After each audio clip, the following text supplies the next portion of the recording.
Dans les champs de tournesol, ceux qui ont encore la couleur du soleil ne sont pas prêts d'être récoltés. En effet, c'est au moment où les fleurs sont fanées qu'il est temps de les ramasser. Et il faut que le capitule soit le plus marron possible. S'il reste un peu du vert, c'est pas grave.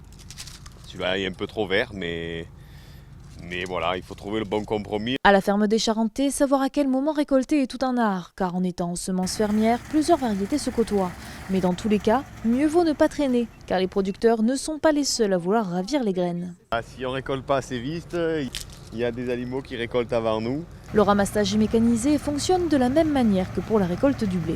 Et après, on coupe environ entre 40 et 50 cm du sol pour récupérer que la tête, pour rentrer en fait dans la machine le minimum de matière pour que le tri soit le mieux possible. Après, à l'intérieur de la machine, ça fonctionne comme du blé, hein, c'est battu entre un batteur et un contre-batteur, et un système de séparation avec des grilles.